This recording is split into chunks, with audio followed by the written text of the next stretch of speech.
Trash belongs with trash. That was the only warning I got before my father tipped a bottle of expensive red wine upside down over my head. The cold liquid didn't just ruin my white dress, it poured directly into my left ear, flooding my hearing aid. The device let out a sharp, panicked shriek and died instantly, cutting off half my world. As I stood there, dripping and deafened, my father tossed the empty bottle aside and smiled at the crowd. "There," he sneered into the microphone, "now you look like what you are, damaged goods." The room didn't gasp. They laughed. Before I tell you what was hidden inside the wooden box he tried to destroy and how I used it to make him regret the day he was born, tell me in the comments what's the cruelest thing a family member has ever done to you in public. I'm reading every single story. I didn't turn back. I didn't look at the sea of faces twisted between pity and amusement. I just turned on my heel, the uneven rhythm of my limp echoing across the marble floor, and walked out. Behind me, Grant Holloway's voice rolled smoothly over the speakers, calm and rehearsed. "Poor girl, she's having another episode. The doctors say the brain damage from the accident made her clumsy. Please forgive the mess." That was his favorite weapon. Weaponized pity. He didn't just hurt me, he rewrote the narrative so his cruelty looked like charity. He made the world believe he was the saint, caring for a broken daughter, when he was the one who broke me. I reached my car, the silence inside absolute without my hearing aid. I peeled the sticky, wine-soaked device from my ear and dropped it onto the passenger seat. It was garbage now. I drove straight to my studio on the edge of the warehouse district in Galveston, Texas. This is where I exist. I'm Leila Holloway, and at 29, I'm not just the defective daughter of a coastal real estate magnate. To the public, I'm an invisible art restorer with a very selective, very private client list. In reality, I'm the best forger on the Gulf Coast. I know how to make new things look old and false things look true. I know the difference between a masterpiece and a fraud is often just confidence. I set the wooden box on my workbench. It was cheap pine, smelling faintly of cedar and age. My grandfather, Henry Holloway, had pressed it into my hands moments before Grant snatched it away. Grant thought it was trash because it wasn't gold. He forgot Henry was a man who hid diamonds in coffee cans. I pried the lid open. Inside lay a rough charcoal sketch of the Seabrook Crest estate, drawn on yellowed parchment. It looked sentimental, harmless, but I know paper. I know weight and texture. I picked up a scalpel and carefully lifted the corner of the sketch. 2 sheets fused together with surgical precision. I separated them slowly. Hidden between the backing and the drawing was a legal document stamped and notarized 19 years ago, a deed. My eyes skimmed the legal language until I hit the paragraph that mattered. My breath caught. Grantor Henry Holloway. Grantee Grant Holloway. Life estate interest only. Remainder man Leila Holloway. I read it again, then a third time. Grant didn't own the mansion. He didn't own the $60 million estate, the land, the docks, or the chandeliers he'd stood beneath while humiliating me. He was a tenant with a lifetime lease. He could live there, nothing more. The moment he tried to sell it or leverage it, the property became mine. I checked the date, signed 2 days after the accident. The memory hit me not as sound, but as vibration, rattling deep in my bones. I was 10. The smell of bourbon on Grant's breath as he buckled me in, the screech of tires, the tree rushing towards us. I remembered waking in the hospital, half my face numb, my leg shattered, my hearing gone on the left side. I remembered Grant standing over my bed telling the police. My wife grabbed the wheel. She panicked. I tried to stop her. He blamed my dead mother. He blamed the woman he killed to save his reputation. And because I was a child with a brain injury, no one listened to me. I traced the scar along my jaw. He took my mother, he took my hearing, he took my ability to walk without pain, and for 19 years he lived like a king in a castle that secretly belonged to his victim.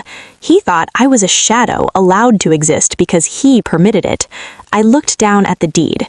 "You're trespassing, Dad," I whispered into the empty room. I didn't file a lawsuit.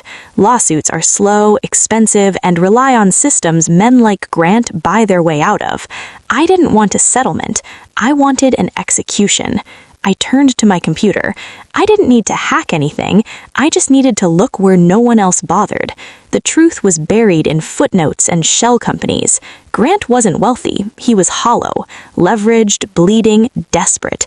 And worse, he owed the Moreno Syndicate $40 million. He didn't need money. He needed a miracle. He needed a showstopper asset to secure a bridge loan, or he'd end up disappearing into the Gulf. And I knew exactly what he wanted.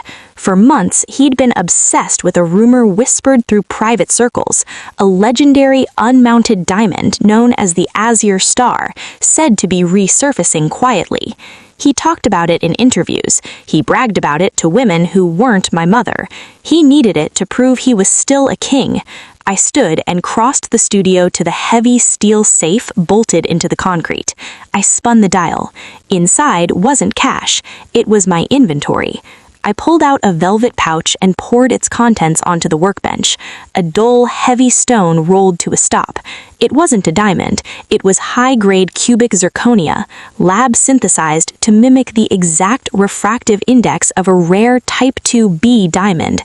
Grant Holloway called me defective because of my hearing aid and my limp. He never understood that my defects made me perfect. While other kids were learning sports or music, I was alone in this room, staring at stones under a microscope for 12 hours at a time. Silence wasn't a disability, it was focus. I slipped on my magnification loops. The world narrowed to a single point of light. I lifted the cutting wheel. For the next 6 hours, I didn't think about the wine soaking my dress or the laughter in that ballroom. I thought about angles, about symmetry, about light. I carved the stone with surgical precision, shaving away the fake exterior to expose the icy blue heart beneath. Grant only ever saw surfaces, price tags, applause. He believed sparkle equaled value. He never looked deeper. That was his fatal flaw. I polished the final table of the stone. Under the overhead lights, it erupted with blue fire, convincing enough to fool anyone who wasn't a master gemologist. It looked like $50 million. In reality, it was worth about $200. I placed it in a vintage Cartier box. It sat there glittering, malevolent. Perfect. The bait. I picked up my phone. I didn't call Grant. He wouldn't answer a call from his useless daughter. I dialed the one man in Texas who could sell ice to a man drowning in the Gulf. "Count," I whispered when the line connected. Raymond Kessler wasn't just my mentor in restoration. He was a professional illusionist in a tailored suit. 70 years old, European accent sharpened by decades of leverage, the kind of voice that made powerful men sit straighter without knowing why. Tonight, he wasn't Raymond. He was the exclusive agent for Countess Valen, a reclusive collector desperate for liquidity. We sat in my war room, monitors glowing in the dark. Raymond put the call on speaker. "Mr. Holloway," he said smoothly, "the Countess has authorized the sale. She will part with the Azure Star for $45 million, but there is a condition. The transaction must close tonight at the Seabrook Charity Gala. Immediate proof of assets is required." I watched the waveform spike as my father answered. "Tonight?" he said, irritation masking hunger. "That's irregular."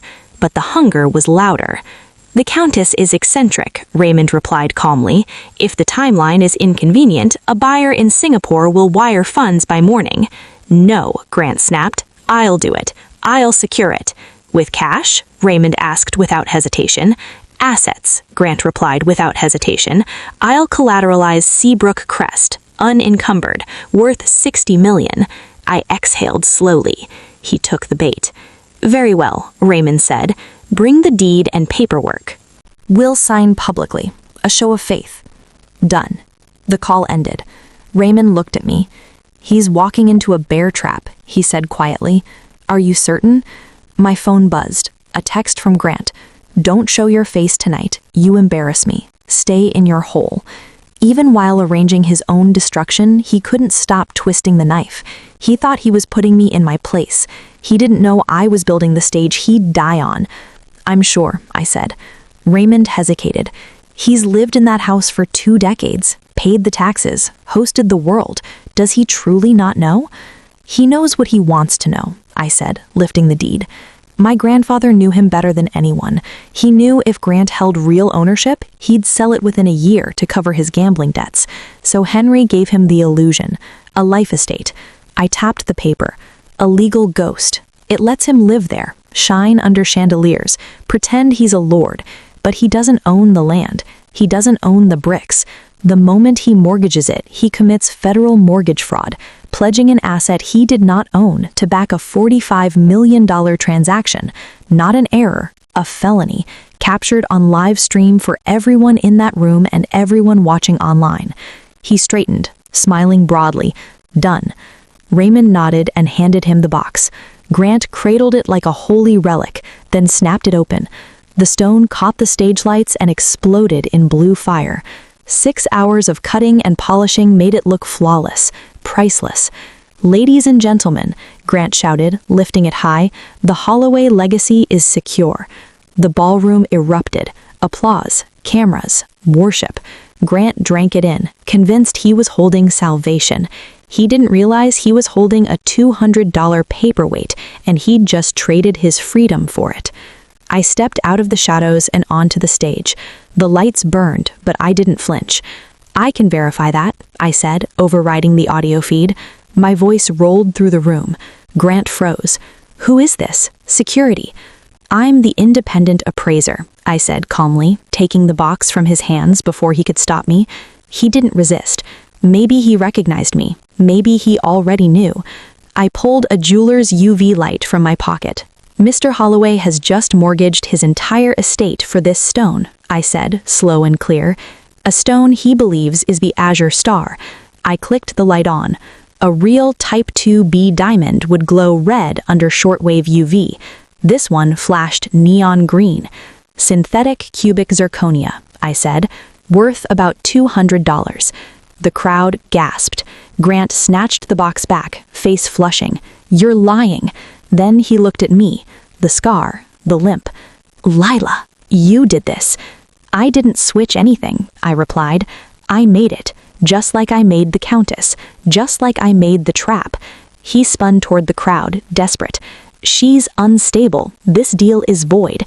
Actually, I lifted my copy of the document. The fraud isn't the stone, it's the signature. The screen behind him changed to the scanned deed, dated 19 years earlier.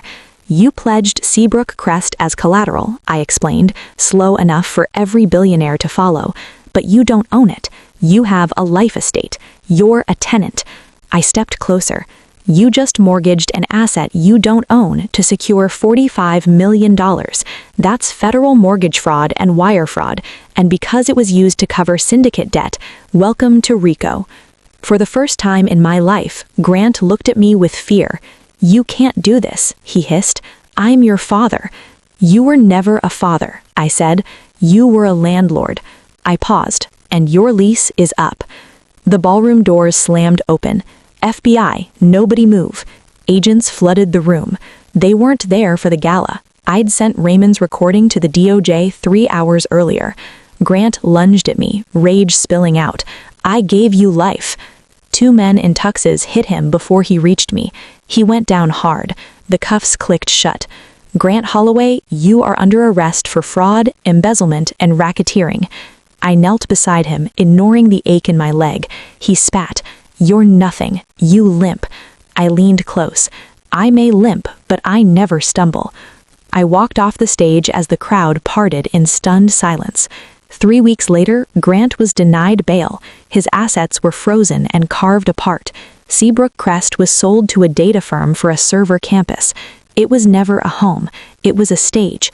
Now I stand in my new studio, an old warehouse filled with light, turning it into a gallery for artists the world once called defective. The fake azure star sits heavy in my palm. I drop it into the kiln and watch it crack into dust. My phone buzzes, a message begging for a loan. I block the number. The vault is closed. My father thought silence meant weakness. He thought my limp made me slow, and my hearing aid made me stupid. He forgot the quietest people are often the ones building the loudest revolutions. If this story stayed with you longer than the video itself, don't walk away. Subscribe. This channel is for people who actually feel what they hear. And if you've ever been underestimated, comment what they said you couldn't do and share this with someone who needs to hear it today.